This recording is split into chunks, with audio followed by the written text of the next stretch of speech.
DHA, बहरिया town और lake city जैसे big giant projects, क्या ये तमाम प्रोजेक्ट जो से वो फ्लॉप हो चुके हैं? इसकी फर्दर डिटेल के लिए इस वीडियो को एंड तक क्लास में देखें।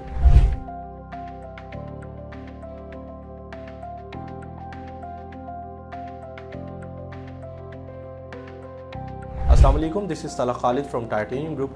जैसा कि आप लोग जानते हैं, टाइटेनियम ग्रुप आपको पाकिस्तानी रियल एस्टेट मार्केट और यूएई की रियल एस्टेट मार्केट के हवाले से डेली बेसिस पे अपडेट फराहम करता रहता है। आज का टॉपिक बेसिकली जो सा है वो ऑलरेडी जो सा है पाकिस्तान के अंदर जिस तरह के मामलात चल रहे हैं, पॉलिटिकल इंस्टेबिलिटी, फाइनेंशियल इंस्टेबिलिटी, इन चीज़ों का क्या इम्पैक्ट है रियल एस्टेट के ऊपर और क्या रीज़न है कि डीएचए, बहरिया टाउन और इस जैसे बहुत से लाइक लीड क्लास प्रोजेक्ट्स जो से हैं उसके अंदर भी लोगों का जो सा है वो रुझान कम होता जा रहा है और लोगों का जो इंटरेस्ट है वो रियल एस्टेट से उठता जा रहा है। इन तमाम चीज़ों को इसमें डिस्कस करेंगे। सबसे पहले मैं अगर डीएचए की एग्जांपल लूँ तो आप लोग डीएचए 13 के नाम से वाकिफ़ होंगे। डीएचए 13 बेसिकली जिसको डीएचए सिटी भी कहा जाता है, तो बेसिकली आप लोगों को याद होगा कि 2-3 साल पहले तक यहाँ पे 55 लाख रुपए तक की 5 मरला की प्लॉट फाइल थी। आज वो हमें 15 लाख के बजट में भी मैसर है। मैं आपको फिर ये चीज़ क्लियर कर दूं कि ये मैं प्लॉट फाइल की बात कर रहा हूँ, मैं प्रॉपर ऑन ग्राउंड प्लॉट की बात नहीं कर रहा। इसी तरीके से अगर आप एलडीए सिटी को देखें तो एलडीए सिटी में भी कुछ ऐसा ही आलम है। बहरिया टाउन में देख लें तो यहाँ पे भी यही सूरत हाल है। बहरिया ऑर्चर्ड को देखें या इस जैसे और बहुत से जो जाइंट प्रोजेक्ट्स हैं उसमें आप देखें तो यहाँ पे सिचुएशन अभी ये बनी हुई है कि इसको मैं शॉपिंग टाइम कहूँगा। अब मैं डिस्कस करूंगा बहरिया टाउन रावलपिंडी फ़ेज़ 8 को। बहरिया टाउन रावलपिंडी फ़ेज़ 8 एक्सटेंशन के अंदर भी इसी तरीके से 5 मरला, 10 मरला और 1 कनाल की फाइल्स हैं। 3 साल पहले तक 35 लाख, उसके बाद 2 साल गुजरे तो फिर यही चीज़ आज से 2 साल पहले कोई 25 लाख की रेंज में। उसके बाद इस साल अभी ये आलम है कि वहाँ पे 13 लाख, 14 लाख, 15 लाख में आपको वही प्लॉट फाइल जो 35 लाख की थी आज आपको 15 लाख की रेंज में मिल जाती है। दो उन पे लाइक वो बैलेटेड भी हैं और कुछ एरिया सेमी डेवलप्ड है, कुछ डेवलप्ड है। तो कहने का मकसद ये है कि प्लॉट और प्लॉट फाइल में बड़ा डिफरेंस है। अब यही अगर मैं प्लॉट की बात करूं तो हम लाइक लाहौर को डिस्कस कर लें या इस्लामाबाद को डिस्कस कर लें, लाइक सिनेरियो एक ही है कि डेफिनेटली पहले जो चीज़ आपको वहाँ पे 10 मरला की फॉर एग्जांपल 2 करोड़ की मिल रही थी तो आज उसमें 20-25% की कमी आई है। अब इस कमी की रीज़न क्या है? देखिए, किसी भी सोसाइटी के अंदर अगर हम एक महीने का स्टैटिस्टिकल उसका लाइक डाटा अगर लें या एक एग्जांपल के तौर पे कि अगर एक सोसाइटी महीने के अंदर 100 प्लॉट्स उनसे वो अगर वहाँ पे सेल हो रहे हैं तो उस 100 प्लॉट के अंदर से 60 to 70% वो लोग ट्रांजैक्शन करते थे जो ट्रेडर होते थे। ट्रेडर से मुराद वो लोग जो अगले 6 महीने, 1 साल, 1.5 साल के लिए वहाँ पे प्लॉट में इन्वेस्टमेंट करते हैं और उस पर एक अपना रीज़नेबल प्रॉफिट बुक करके उसको सेल आउट कर देते हैं। और पीछे बचे 25 से 30% जो रेशो है वो है एंड यूज़र की। एंड यूज़र वो होता है जिसने लाइक वहाँ पे घर बनाना है इमीडिएट बेसिस पे या 2-3-4 महीनों के अंदर। तो ये एक मैकेनिज़्म जो है वो काफ़ी अर्से से चलता आ रहा था। अभी क्या हुआ कि वो जो ट्रेडर है वो मार्केट से हो गया काफ़ी हद तक आउट और इसके बाद पीछे बचा एंड यूज़र। तो एंड यूज़र जो सा है उसी के हाथ में अभी सारा मैकेनिज़्म है। अब डेफिनेटली इस टाइम अगर पाकिस्तान को हम देखें तो फाइनेंशियल इंस्टेबिलिटी के साथ साथ पॉलिटिकल इंस्टेबिलिटी भी है। वैसे तो ये चीज़ें अराउंड दी ग्लोब ही जो है वो डिस्टर्बेंस चल रही है, सिर्फ पाकिस्तान की हद तक नहीं है। लेकिन क्योंकि पाकिस्तान में मतलब कुछ मसले मसाइल और नौयत के हैं तो बाहर की जो इकॉनमीज़ हैं वो थोड़ी सी ज़रा फ्लॉरिश हैं, तो इसलिए वहाँ पे इम्पैक्ट तो आता है लेकिन उस तरीके से नहीं आता जिस तरीके से हम लोगों को यहाँ पे फेस करना पड़ता है। तो राइट नाउ बेसिकली जो लोग अभी लाइक प्लॉट फाइल्स के अंदर इंटरेस्ट लेते थे लो बजट की वजह से या इंस्टॉलमेंट प्लान की वजह से, तो अभी वो लोग भी इनकरेज हो रहे हैं। क्यों? क्योंकि इस टाइम लाइक अगर मार्केट में आप देखें तो अगर मैं बहरिया जैसे ब्रांड की बात करूं तो बहरिया के फ़ेज़ 4, फ़ेज़ 3, फ़ेज़ 2, फ़ेज़ 1 जो लाहौर वाले हैं, यहाँ पे आपको 5 मरले का प्लॉट आज के टाइम में 35, 36, 37, 38 लाख में मिल जाता है। और 10 मरले का प्लॉट अगर आप लेना चाहें तो आपको 70 लाख से स्टार्ट होके 10 मरले का प्लॉट भी मिल जाता है। तो ये वही प्लॉट्स हैं जो पहले लाइक को करोड़ प्लस, 1.25 करोड़ के आसपास थे और आज यहाँ पे अगर एंड यूज़र अपना घर बनाना चाहे या वो लोग जो इन्वेस्टर्स हैं जो लॉन्ग टर्म होल्डिंग कैपेसिटी रखते हैं, क्योंकि बहुत सा बड़ा जो इशू होता है जो लोग प्लॉट फाइल्स वगैरह के अंदर आते हैं वो लाइक किसी की गलत कमिटमेंट के ऊपर कि आपको 2 महीने, 4 महीने, 6 महीने में लाइक हो जाएगा, ऐसे वैसे नहीं, ऐसा गलत है। आप लोगों को बेसिकली होल्डिंग कैपेसिटी जिसकी ज़्यादा है वो इंसान जो सा है या वो इन्वेस्टर या वो बायर यहाँ पे फ्लॉरिश कर सकता है। अगर मैं लाइक इसी के बरक्स हाई राइज़ की बात करूँ तो हाई राइज़ प्रोजेक्ट्स जैसा कि आप लोग जानते हैं इस टाइम लाहौर के अंदर और इस्लामाबाद के अंदर, ये पहले ट्रेंड हमारे पास कराची में होता था, कराची से चलता हुआ इस्लामाबाद आया, इस्लामाबाद से चलता हुआ लाहौर आया। लाहौर में आने की बड़ी स्पेसिफिक रीज़न है, डेफिनेटली जो लैंड इटसेल्फ है वो बहुत महंगी हो चुकी है, और इसके साथ साथ कंस्ट्रक्शन यहाँ पे जो पिछले कुछ टाइम के अंदर जिस तरह के 5 मरले की कंस्ट्रक्शन की जो कॉस्ट है वो 90 लाख रुपए को टच कर गई है। सो डैट मीन पहले तो आपको 5 मरले का प्लॉट चाहिए जो कि 50-60 लाख में मिनिमम भी आपको थोड़े से ऑफ एरिया के अंदर मिलता है, और उसके बाद 90 लाख रुपये आपको उसकी कंस्ट्रक्शन के लिए चाहिए। अब इसी के बरक्स हाई राइज वर्टिकल लिविंग की अगर बात करें तो आपका 2 बेड अपार्टमेंट या 1 बेड अपार्टमेंट जो से हैं वो उनका जो एक गैप था वो फिलअप होने लग गया कि लोगों की डिमांड यहाँ पे बढ़ने लगी, क्योंकि वो आपकी रेंज में आ जाता है। बहरिया की अगर मैं डिस्कस करूँ तो बहरिया के अंदर ही आपको लाइक जो 1 BHK है वो तकरीबन आपको 40 लाख प्लस में ऑन इंस्टॉलमेंट्स भी मिल जाता है, और अगर आपका कैश बजट हो तो आपको यहाँ पे 2 बेड की कुछ ऑप्शन 55, 60, 65 लाख की रेंज में भी मिल जाती हैं। तो ये एक बहुत बड़ी रीज़न है हाई राइज के अंदर बेसिकली लोगों का रुझान बढ़ने की। इसके साथ साथ अगर मैं ग्लोबली देखूं तो कंस्ट्रक्शन की जो मटेरियल है उसके अंदर हमें 5 to 7% हर साल इन्फ्लेशन फेस करनी पड़ती है, लेकिन अगर मैं पाकिस्तान की बात करूं तो ये 5 to 7% की बजाय 18-20%, इवन के कुछ सालों में हमने इसको 25% पे भी देखा है। तो कहने का मकसद ये है कि अगर कोई भी इंसान या कोई भी बायर जौन सा है वो अगर किसी भी हाई राइज प्रोजेक्ट में इन्वेस्ट करता है, वो लाहौर या इस्लामाबाद या THA या बहलिया या इवन किसी भी वो सोसाइटी के अंदर या किसी भी मेन बुलेवार्ड के ऊपर, तो होता क्या है कि नॉर्मली प्लान 30 मंथ्स का या 36 मंथ्स का होता है। तो 2.5 से 3 साल के अंदर उसके 3 साल के अंदर भी अगर आप 18 से 20% की भी इन्फ्लेशन पर ईयर लगाएं, तो अगर एक बंदे ने चीज़ ली 1 करोड़ रुपए की, तो 1 करोड़ का मतलब ये है कि उसको हर साल उसकी जो कंस्ट्रक्शन की जो मटेरियल की इन्फ्लेशन है वो 20% ईजिली वो अचीव कर रहे हैं। सो डैट मीन कि upon completion of that project जो कि 3 साल बाद उसको मिलता है, तो फिर उसकी चीज़ 1 करोड़ जमा 20 लाख, पहले साल, दूसरे साल 20 लाख, तीसरे साल 20 लाख, तो 1 करोड़ 60 की चीज़ तो उसकी वैसे ही तैयार होगी। इसके बाद डेफिनेटली उस मैकेनिज़्म में जब उसको पोजेसन मिला तो 3 साल पहले वहाँ पे क्या सिचुएशन थी और आज क्या सिचुएशन है, तो इसको अगर आप देखें तो इस मैकेनिज़्म में वही आपका अपार्टमेंट या वही आपकी कमर्शियल शॉप आपको तकरीबन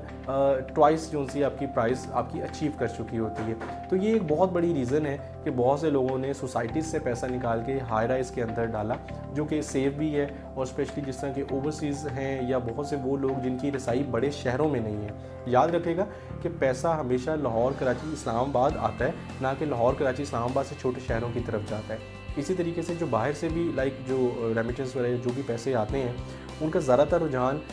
हाई राइज की तरफ आजकल इसलिए है क्योंकि ये प्रॉपर्टीज़ हैसल फ्री हैं। अगर मैं एक घर की बात करूं तो आपको 5 मरले का घर तकरीबन 2.25 करोड़ रुपए का आजकल लाहौर जैसे शहर में या इस्लामाबाद जैसे शहर में एक अच्छी सोसाइटी में कॉस्ट करता है, और इसकी रेंटल यील्ड फिर आ जाके वही 50-60 हज़ार, जबकि 1 करोड़ का अपार्टमेंट भी आपको ईजिली 50 से 60 हज़ार पर मंथ दे देता है, जिसकी कि आपको रेंटल यील्ड जो उसकी सबसे पहले कि आपको कम अमाउंट 1 करोड़ के ऊपर ही वही मिल रही है जो आपको 5 मरला के 2.5-3 करोड़ के घर पे मिल रही है। उसके बाद किराएदारों का डिस्टर्बेंस जो होती है, जो रवैया और किस तरीके से वो आपको जो वहाँ से इनकम जनरेट होनी है, पता चलता है साल बाद वो छोड़ के जा रहा है तो वो बहुत सा नुकसान करके चला जाता है, यानी कि आपने जो कमाया वो वहीं पे निकल जाता है। तो खैर coming back to the point, अभी अगर मैं स्टेट बैंक की पॉलिसी को भी देखूं तो इंटरेस्ट का बहुत बड़ा फैक्टर है रियल एस्टेट के साथ, क्योंकि डेफिनेटली बात है अभी पहले हाल ही में 22% इंटरेस्ट रेट था, वो भी डिक्लाइन करता हुआ 17% तक आया, और अभी क्योंकि सितंबर के बाद जो सा है वो स्टेट बैंक ने दोबारा पॉलिसी जो सी वो रिवाइज़ करनी है, तो एक्सपर्ट ओपिनियन इस पर यही है कि ये 17% से दोबारा शायद को 15% के आसपास आएगा, जो कि डेफिनेटली फिर लोग यहाँ से पैसा निकाल के उनके पास क्या ऑप्शन बचती है डालने की, वो बचती है या तो गोल्ड में या फिर रियल स्टेट में। और इसके साथ साथ अगर आप लोगों के नॉलेज में हो तो जिस तरह के स्टेट बैंक ने मॉनेटरी पॉलिसी के हवाले से भी जो करेंसी नोट्स हैं इसकी भी चेंजिंग का उन्होंने कह दी है, तो डेफिनेटली बात है बहुत से लोग उनको टैक्स के इशू हैं और बड़े इश्यूज़ होते हैं, तो डेफिनेटली बात है ये पैसा वो जिनके पास बल्क अमाउंट में है वो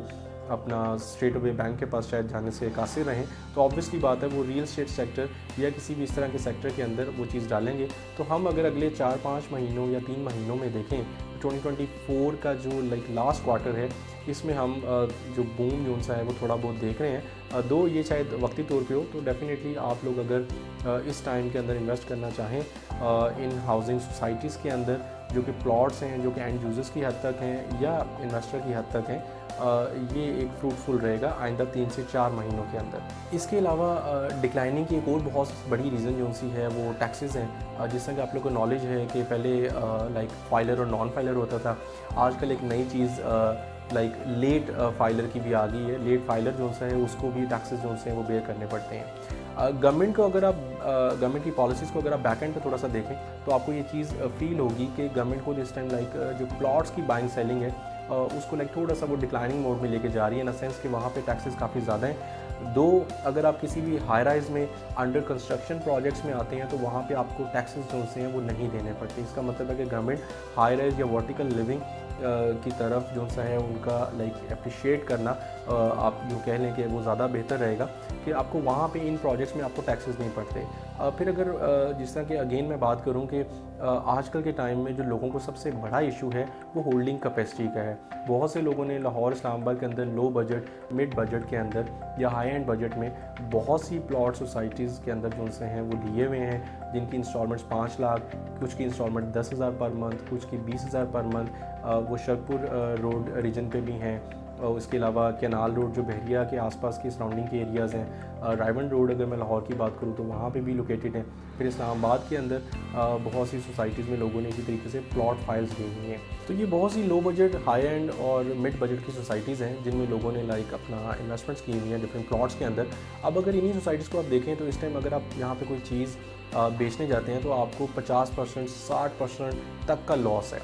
अब डेफिनेटली इसकी जो रीज़न है वो क्या है कि जैसा कि मैंने बताया कि सर्कुलेशन ऑफ मनी जो सी है वो डिस्टर्ब है। नॉर्मली हालात में क्या होता था कि लाइक कोई भी प्लॉट फाइल अगर आपने ली है तो आपको 6 महीने साल के बाद जब बैलेटिंग होती है, जब ऑन ग्राउंड वहाँ पे अगर डेवलपमेंट ना भी हो तो हमेशा चीज़ डिमांड में रहती है, सप्लाई जो सी वो लिमिटेड रहती है। क्या है कि लोगों के पास पैसा होता है, उनका कोई भी कारोबार है, वहाँ से वो मामला चल रहे हैं। बट अभी डेफिनेटली सिर्फ रियल स्टेट का ये आलम नहीं है, ओवरऑल आप लोग जानते हैं कि मुल्क पाकिस्तान या इसी तरह और दुनिया के अंदर किस तरह के मामला तो क्या डिस्टर्बेंस है। सो डेफिनेटली इस टाइम मार्केट में बहुत ज़्यादा सेलर आ जाता है, जिस वजह से हर बंदा सेल कर रहा है, बायर उस तरीके से है नहीं, तो ऑब्वियसली बात है कि वो चीज़ें आपकी बैक एंड पे चली जाती हैं। वो चीज़ें आपको 50%, 60% पे लॉस वाली आपको सिचुएशन इंकर्ट करनी पड़ती है। अगेन वही बात कि जिन लोगों के पास तो होल्डिंग कैपेसिटी है, जो पेमेंट प्लान को कंप्लीट कर सकते हैं, और हम लोग हमेशा से गाइड यही करते हैं कि कोई भी इंस्टॉलमेंट वाला प्लान हो तो कोशिश करें कि उसको पूरा करें। अगर आप उसको पूरा नहीं कर सकते तो फिर बेशक आप उसके अंदर इन्वेस्ट ना करें। अब ये जो लोग बेसिकली बहुत से लाइक हमारे पास क्लाइंट्स डिफरेंट हाउसिंग सोसाइटी जो लो बजट या डिफरेंट जो आपको मैंने बताई, तो अगर ये लोग लाइक अपने इन स्लो बेस्ड और अनडेवलप्ड प्रोजेक्ट्स, ये जो प्लॉट फाइल्स इन्होंने ली हुई हैं, इनसे निकल के DHA की तरफ लाइक या बहरिया लाहौर या बहरिया इस्लामाबाद इन रीजन्स की तरफ अगर ये आना चाहें तो ये इनके लिए एक बड़ा एक लाइक सुनहरी मौका होगा, इन अ सेंस कि वो किसी भी हाई राइज या वर्टिकल लिविंग प्रोजेक्ट में आ सकते हैं। और इन प्रोजेक्ट्स के अंदर क्या होता है कि आपको एक स्पेशल कोटा रखा होता है जिसमें लाइक आपकी यही जो लॉस वाली फाइल्स हैं इनको वो फुल अमाउंट के अंदर एडजस्ट कर लेते हैं। और आप को हमेशा एक चीज़ अपने जहन में रखेगा कि अपार्टमेंट या लाइक कोई भी कमर्शियल शॉप अगर आपको बेसिकली उसको आप सेल नहीं कर रहे, तो देखें प्रॉफिट और लॉस तो तभी रियलाइज़ होता है जब आप प्लॉट को या किसी भी चीज़ को सेल करते हैं, जब उसकी ट्रांजैक्शन करते हैं। तो क्या है कि प्लॉट जो है अगर वो पड़ा हुआ है तो उसने आपको प्रॉफिट या लॉस की रियलाइजेशन तभी देनी है जब उसको आप सेल करेंगे, वो 2 साल बाद, 4 साल बाद या महीने बाद जब भी करें। अपार्टमेंट या लाइक वर्टिकल लिविंग का जो कॉन्सेप्ट है, जिस तरह की शॉप्स वगैरह का, कमर्शियल सेक्टर का, तो इसमें क्या होता है अगर आप उसको चीज़ को बेच नहीं रहे तो वो आपको कुछ ना कुछ मंथली बेसिस पे इनकम दे रही है रेंट की सूरत में, तो वो आपको चीज़ दुख नहीं रही। फिर डेफिनेटली जिस तरह के अभी हालात चल रहे हैं, आइंदा 6 महीने, साल, सवा साल, 1.5 साल, 2 साल, तो आप ये देखें कि आपको उसी इन्वेस्टेड अमाउंट पे कुछ ना कुछ रेंटल इनकम आ रही है। और डेफिनेटली जैसे ही चीज़ें थोड़ी बेहतरी की तरफ जाएंगी, स्ट्रीमलाइन होंगी, तो आप उसको डेफिनेटली एक अच्छी अमाउंट पे, हैंडसम पे उसको सेल आउट भी कर सकते हैं। इन सोसाइटीज़ में अगर आपको कोई भी प्रॉब्लम आती है या पाकिस्तान में मौजूद किसी भी हाउसिंग सोसाइटी के हवाले से आपको इन्फॉर्मेशन चाहिए या आप किसी भी जगह स्टक हैं, आप स्क्रीन पे दिए गए नंबर पर मुझसे रब्ता कर सकते हैं। वो फ्री कंसल्टेंसी में लाइक IMO पे, बॉटम पे और व्हाट्सएप पे भी मेरा यही नंबर है, आप मुझसे रब्ता कर सकते हैं। इसी के साथ ताला खालिद को इजाज़त दीजिए, दुआ में याद रखिएगा। अस्सलाम वालेकुम।